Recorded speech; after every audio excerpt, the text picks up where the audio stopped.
Aloha. Welcome to the Mr.G podcast. This is episode 33. Today is Monday morning, June 19th, a little after 7 a.m., a little after 8 a.m.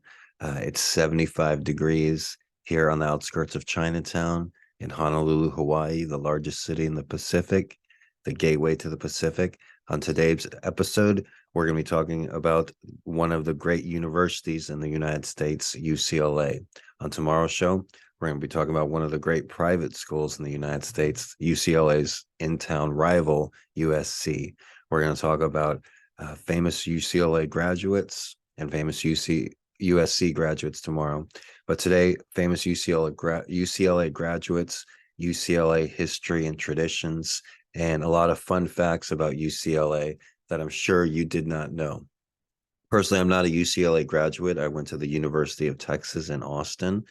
Um, my history with UCLA is recently, yesterday, I saw a video of an individual going to a football game, and he was dressed in Michigan gear, like a Michigan hat, Michigan football uniform, and he was going to the Michigan Ohio State game, except he was walking on the Ohio State campus. And he made a video about how mean the Ohio State student fans were. They were all cursing him. They're like, F you, go back to where you came from. You suck. Michigan sucks. And I understand they're a rivalry and whatnot, but I was very surprised on how their home team, he was walking on the Ohio State campus and he was wearing Michigan gear, and everybody was so mean to him. Because in my history with UCLA in particular, I went to the University of Texas, and University of Texas is known for their football team. They have one of the largest football stadiums in the United States. It seats 100,000 people, has the largest TV screen in the world or something like that, next to Jerry World in Dallas. But I had graduated in 2010, and this must have been late 2010 after I had already graduated. So maybe, yeah, fall 2010, I suppose, because I graduated in spring 2010. So fall 2010, and I had just gotten a day job working at the football game in the merchandise area, selling all types of Longhorn, like University of Texas, like shirts and hats, which is a big deal, which is a big profit for the school and for the football team. And it was UCLA at the University of Texas. So UCLA's they're known for being good in sports, but not as good in football at the University of Texas.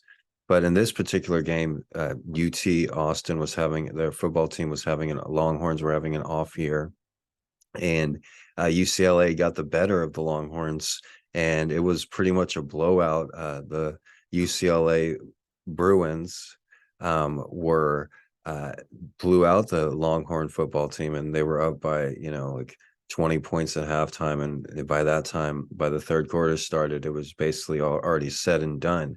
And so a lot of the fans were leaving and stuff, but while I was selling the merchandise, it wasn't something that I did every football game. I maybe worked a couple football games, but on this particular game, the UCLA game, there were a lot of UCLA fans that came into my little kiosk, and they bought loads of Longhorn merchandise. And I think we were selling some UCLA stuff as well. But they were the best winners. They didn't like gloat or rub it in, and they bought UCLA. I mean, they bought Longhorn. The UCLA fans, they were dressed in UCLA gear. They bought Longhorn stuff, even though their team had just beat the Longhorns. And to tell you another thing, we talked about time travel last week, and I told you that I've met a couple time travelers.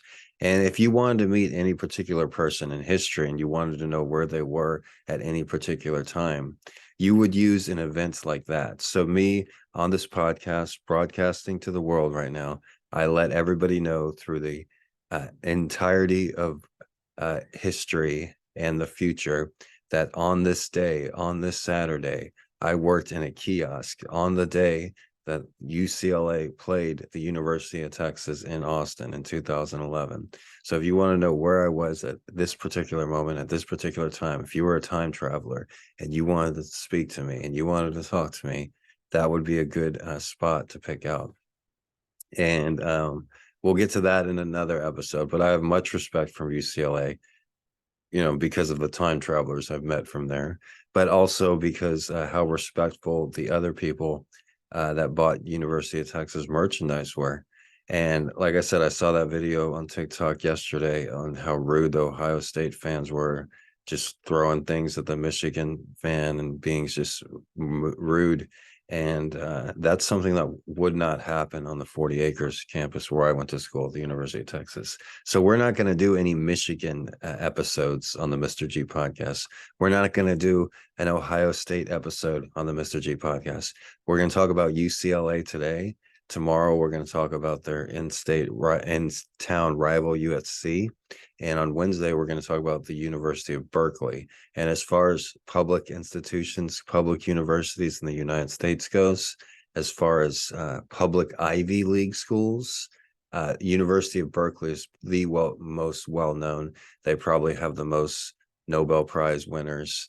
And but UCLA probably has the most successful film graduates and film students and acting and entertaining and also research. We'll learn more about UCLA today, but USC and UCLA for the last 120, 140 years have been competing as far as two of the top entertainment schools. Normally, I wouldn't cover a private school like USC, but I do like USC because of their history with UCLA. And also my school, the University of Texas, played some epic football games against USC.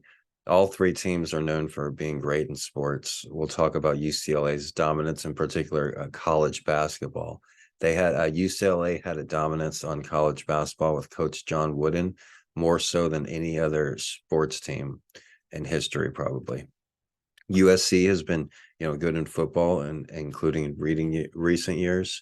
But UCLA, as far as sports go, they had a run there when they won, I believe, 10 straight NCAA championships. We'll go into the details here right now.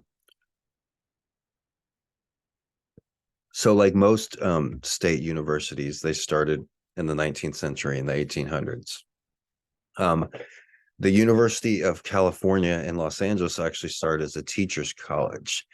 The University of Berkeley, California, predates the University of UCLA. So UC Berkeley was around before UCLA, and at that time, it wasn't even considered to have a southern campus. So as you know, Berkeley is in the Bay Area in Northern California. But at this time, in the late 1800s, in the 19th century, Southern California was growing rapidly, and so they needed a university to teach the teachers. So the UC Regents formally adopted the University of California, Los Angeles name in UCLA, not until 1927. Before that, it was known as the Teachers Normal School. The UCLA without periods would become the preferred stylization in the 1960s. UCLA established itself as a leading research center with global impacts across arts, culture, education, healthcare, technology, and more. Like I said, it's it's the oldest research college that does top scientific research in the United States. So California State Normal School is what it was called, 1881 to 1919. The actual started, it was March 1881 by a Latino senator in California, Reginald Francisco del Valle. He wanted to create a southern branch of the California State Normal School, which is now San Jose State University. And the original location was in downtown Los Angeles to teach teachers and the growing population of Southern California. The Los Angeles branch of the California State Normal School opened in 1882 on September 9th. Director Ernest Carroll, director of the Normal School, lobbied the state legislature to become the second University of California campus, because you have UC Berkeley, and this particular state senator lobbied Congress to make the southern version, UCLA, to go with UC Berkeley. And at the time, they met with resistance from just about all UC Berkeley alumni, because it was unheard of. They felt that they were sharing their name, and they were sharing their financial dollars paid for from the state, because it's a public institution. Northern California members of the state legislature, then UC President Benjamin Wheeler, vigorously opposed the idea of the Southern campus. However, the new president of the University of California did not share Wheeler's objections. So on May 23rd, 1919, the Southern branch of the University of California, later named UCLA, was open. At the time, in 1923 and in the early 20s and 30s, there was actually, I found this interesting, before UCLA and USC, one of the biggest rivalries in college sports and in general, before they had ever played a football game, they were huge crosstown rivals as well, because USC was a 4-year school and UCLA was only a 2-year school up until the late 20s, until 1927. And so USC would talk smack about UCLA and called it the Twig. That must be some sort of mockery at the time. As far as the athletic team, the UCLA Bruins, they had originally played under the name the Cubs, or even before that as the Grizzlies, the UCLA Grizzlies. But that name was already taken by the University of Montana, which predates UCLA. So at the same time, they settled on the adopted name, the Bruins, which was actually an idea from the University of Berkeley. Actually, the student council offered that name, the Bruins, to match their golden bears. So that's where the name Bears comes from, Bruins. So growth of the university. It's one of the largest universities in the United States, and every year it breaks the record for the number of people that apply. UCLA, it's not necessarily known for its academics, but they receive more applications than any other school in the United States. University of Texas is also on there as well, except University of Texas has a much lower admission rate than UCLA. However, UCLA has a low admission rate as well. Both of them do. UCLA is a very small campus. They're located in a very populated area of Los Angeles. The first undergraduate classes on the new campus was held in 1929 with 5,000 students. Also in 1929, the Bruin and Trojan football teams met for the first time. So in 1929, the first time UCLA football played USC football. And guess what the outcome was? UCLA lost 76-0. And this was in the 20s when I don't even think they had a forward pass back then. So it must have been hard to score 76 points. Do you mind, guys? The UCLA student body in the years gained a radical reputation, and it's always been known for its protest and its radical reputation, as Wikipedia says here. In 1934, they declared UCLA the worst hotbed of communism in the U.S.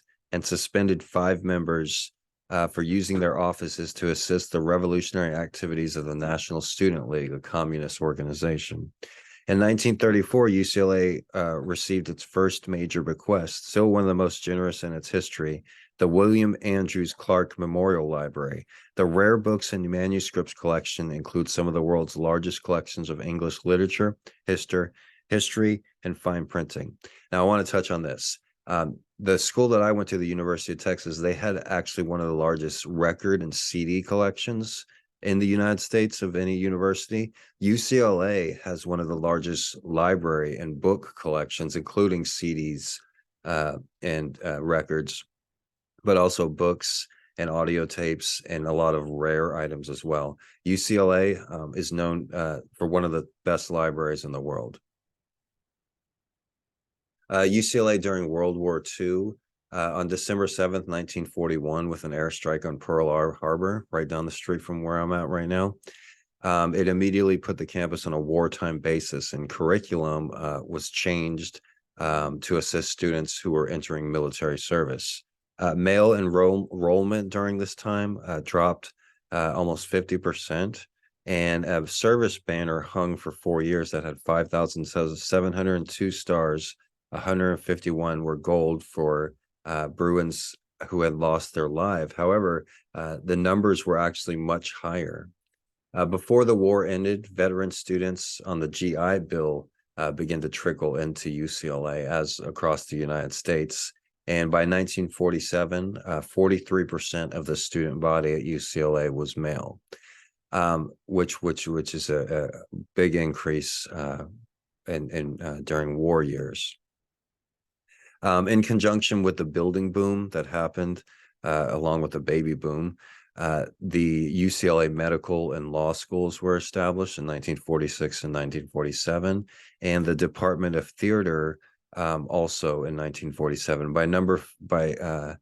By the student enrollment in 1950 was a new high of 14,000. So UCLA in the McCarthy era, that they were known for a hotbed for communism and a hotbed for student activism. The rise of communism and the Red Scare in the late 40s, the UC system became suspected of harboring un-American activities. And on October 21st, 1950, the magazine Saturday Evening Post, one of the most popular magazines of the time, published an article called UCLA's Red Cell, Case History of College Communism. That's something that, you can never get away with now. During its first 2 decades of existence, UCLA was oriented towards training teachers in liberal arts. It gradually became oriented towards scientific research as the decades went on, and the School of Medicine was developed as primarily as a research institution, the first of its kind on the West Coast. SWAC, one of the nation's first large computers powered by vacuum tubes, was built by UCLA in 1950. And it was a huge computer as well. IBM established the Western Data Processing Center at UCLA in 1956. They were early adopters. So they were the earliest adopters to the internet and to modern technology and to computers. Motherfucker, we had computers in the 1950s, man. Man, we were on the internet, the ARPANET. I was out there sending messages to Stanford. All right. Up until, okay, that was a little much. But yeah, in the 1950s, they were using computers. And also, like, anybody listening, they're like, what the fuck was that? Did somebody just take Mr. G's mic? No. No, but they were using computers in the 1950s, and I'm sure we'll get to that in the research, but they were also the very first people to send an internet signal. And if I'm not mistaken, which I'm not usually, it was from UCLA to Stanford. And that's a head scratcher, because why wouldn't they send the message to UC Berkeley, which is also in the Bay Area? Like, it's the first ever internet message being sent, and it's going from the first email, you could say. And instead of going to their sister school in UC Berkeley, they send it to a private school in opposite of the Bay. But hey, there must be a story behind that. But yeah, UCLA grew just like universities across the United States in the 1950s. But as far as athletics go, I mentioned John Wooden earlier. They also had a top football coach, Henry Russell Sanders, from 1949 to 57. They won the national championship in 1954. But John Wooden's basketball teams became known starting in the 50s, where they won the NCAA championship in 56. And also, they ended up winning 10 championships later on in the 60s. So there's they call it the golden age of UCLA athletics, because gold is one of their colors. So the first golden age John Wooden was involved in, but he was also involved in the second golden age. So it's just the 1950s and the 1960s. But in the late 1960s is when the California Master Plan came out, and it was California Master Plan for Higher Education, where they developed other campuses and other institutions across the state of California, and it rapidly increased the number of specialized research centers as well. And that's why we have, UC Berkeley, UC Santa Barbara, UC Davenport, and that's why the California Master Plan, and eventually Texas would take on, and other states would take on the same exact model as the California Master Education Plan. But it first started with UC Berkeley and UCLA. They were the first schools that were like connected to each other. Like, for instance, Texas, we have the University of Texas in Austin, and that's number 1, right? And that's the top school in the whole state, hook 'em horns. But then you also have UTSA, which is University of Texas, San Antonio. and they actually are going to play each other in football coming up. But then you also have UT El Paso, and then you have then you have Texas A&M, the original, and then you have Texas A&M Corpus Christi. So that's where this comes from. The initial one was UC Berkeley and UCLA. So the golden age of athletics, the first golden age, was in the 1950s. In the 1960s, that's when John Wooden won 10 awards and 10 championships, 10 NCAA basketball championships. The year January 17, 1969, like I said, there was they're known for their political activism, and there was two Black Party members, John Huggins, 23, and Bunchy Carter, 26, were slain on the campus in Campbell Hall by members of U.S. organization, a rival Black Power organization, and it was a dispute over leadership that happened on the campus there. Later that year in 1969, UC Regents fired Angela Davis, who was a radical feminist who openly identified as a member of the Communist Party, which is her constitutional right. But they fired her for that, and they threatened to withhold grades. 2,000 students crammed into her auditorium to protest, and they the overflowing audience gave the 25-year-old professor a standing ovation. They eventually reinstated her and apologized. Student unrest at UCLA was further exacerbated when President Richard Nixon ordered the invasion of Cambodia. There was also incidents when the National Guard fired upon student protesters at Kent State. So UCLA is known for being one of the top protest universities, I guess. But back to something a little bit lighter, the internet. The ARPANET was the world's first electronic computer network, which was deployed on the UCLA campus by student programmer Charlie Klein at 10:30 p.m. on October 29th, 1969. So I just want to put that in perspective. That's like a month or two after they went to the moon for the first time. So I'm just like starting to like research the moon landing and stuff. It's just like there are some questions. Like they weren't even able to send an internet signal between two universities in California before they managed to fly a man to the moon and then call the president from the moon on a landline phone. Like, what? But you couldn't do an internet signal between two universities with these huge ass computers. What? How could you get a little spacecraft to talk to somebody on the moon? Like, I'm calling bullshit. I used to make fun of people who said the moon landing was a hoax, but there's some fucking bullshit there. All right. But back to UCLA. The ARPANET, it was the very first internet. The military used it. And like I said, it was, initiated at UCLA. So what else do we have? I'm all unorganized today for some reason. I don't know. I guess I drank coffee. So the 80s and 90s, we haven't talked about UCLA in the 80s and 90s. We got it to the 60s and 70s.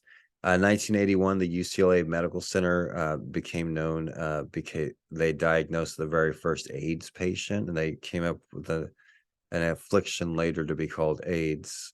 In 1981, before that, it did not exist. In 1984, during the U.S. Olympics, UCLA hosted the gymnastics and the tennis competitions. The next Olympics are also being held in Los Angeles, too. 1987, Professor David Cram won the Nobel Prize for Chemistry. UCLA has had a lot of Nobel Prize winners, not as many as their sister school in the North, Berkeley.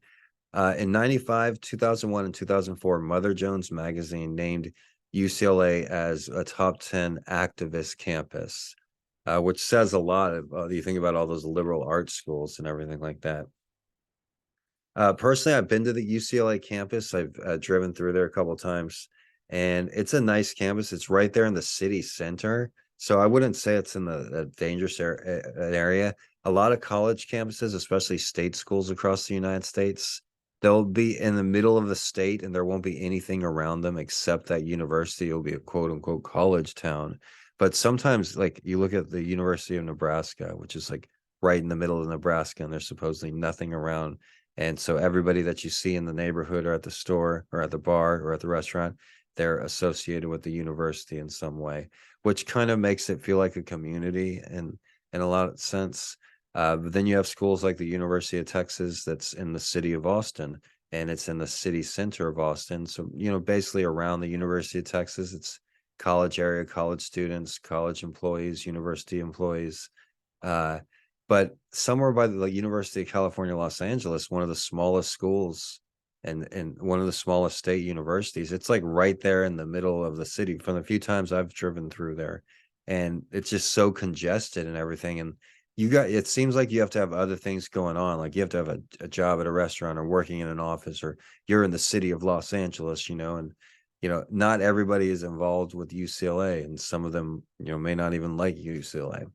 But UCLA is more famously one of the most famous universities around the world. Their colors are true blue and gold. So you want to know true blue? That's the UCLA blue. And they actually represent the state's oceans and wildflowers, blue and gold. Nice, huh? Like I said, they were originally called the Cubs, and they were a younger extension of UC Berkeley. So UC Berkeley were the Bears, and since UCLA came after UC Berkeley, they were the Cubs. And UC Berkeley also came up with a name for the UCLA team as well.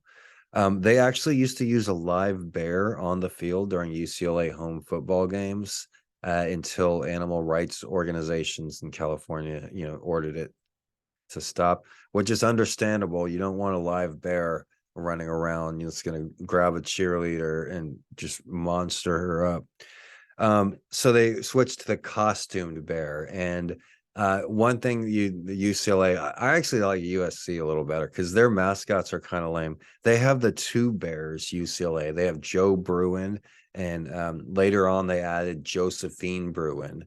And these two little stuffed bears like get into little mischief with each other, and we're supposed to love them and adore them. But yeah, I like the Coyote in San Antonio Spurs because he's got attitude. Even Rocky for the Denver Nuggets. Congratulations. They both have attitude. Rocky was the most well-known, one of the most well-known mascots in NBA basketball before the team ever even won a playoff series. Like when you thought of the Denver Nuggets, you thought about Rocky, their mascot. But now that's changed because they finally changed the mentality. So the powdered keg blue uniforms, people remember UCLA for their gold and true blue uniforms. And they were actually first chosen all the way back in 1949 by Red Sanders.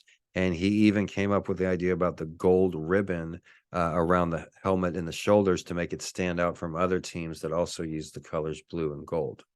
So we're going to talk briefly about famous graduates that went to UCLA. James Dean went to UCLA. Jim Morrison went to UCLA. He actually met his bandmate Ray Manzarek after graduation, after Ray Manzarek graduated. Legendary coach John Wooden won 10 national championships during his entire time at UCLA, more than any other coach. No other school has won as many championships basketball as UCLA. Kentucky is second with 8 championships. So in recent years, Kentucky has caught up. So Kentucky 8 championships, UCLA 10. UCLA receives the most college applications of the world, and each year it sets a new record. Students at UCLA, they participate in a tradition called Midnight Yell during finals week, and it is exactly that. They yell at midnight as a break from studying. I mean, maybe there's a part of me that wants to just yell, but you have a bunch of people yelling at midnight. That's not a good idea, all right? And cats don't like that either. They're big on traditions. During rivalry week in 1993, a group of students actually covered the infamous Hollywood sign and made it say "Go Bruins" as an example. But it was a football game between UCLA and USC. The top 5 most popular undergraduate majors at UCLA are biology, business economics, political science, psychology, and psychobiology. Needless to say, UCLA are deep thinkers.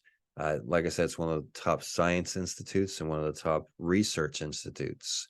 The UCLA campus, it hasn't always been in Westwood.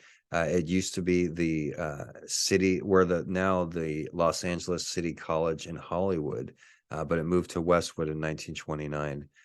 Ray Bradbury, the famous author, wrote his novel Fahrenheit 451 at Powell Library in 1951. He was looking for a quiet space outside of his apartment, and he took a liking to the Powell basement.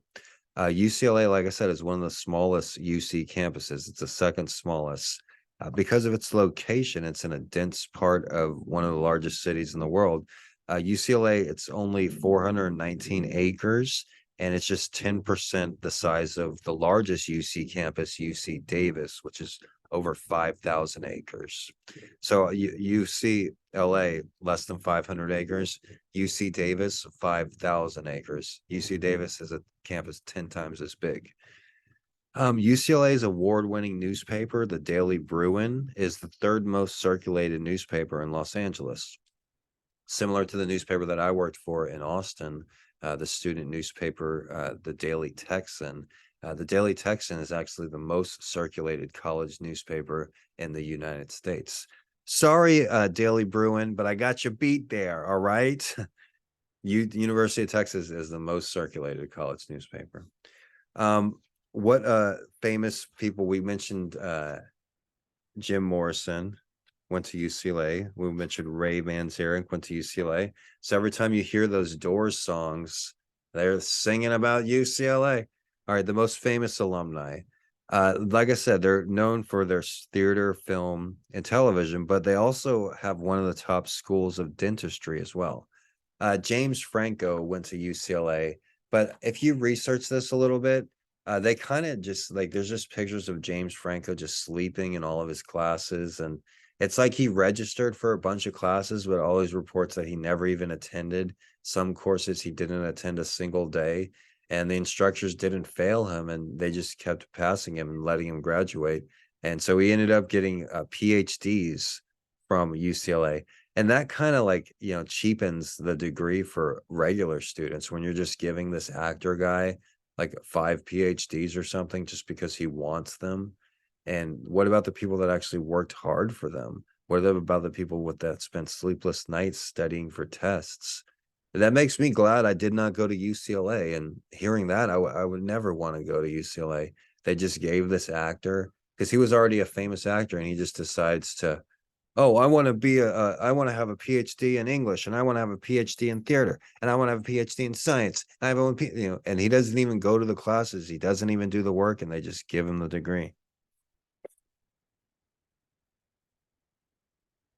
Okay.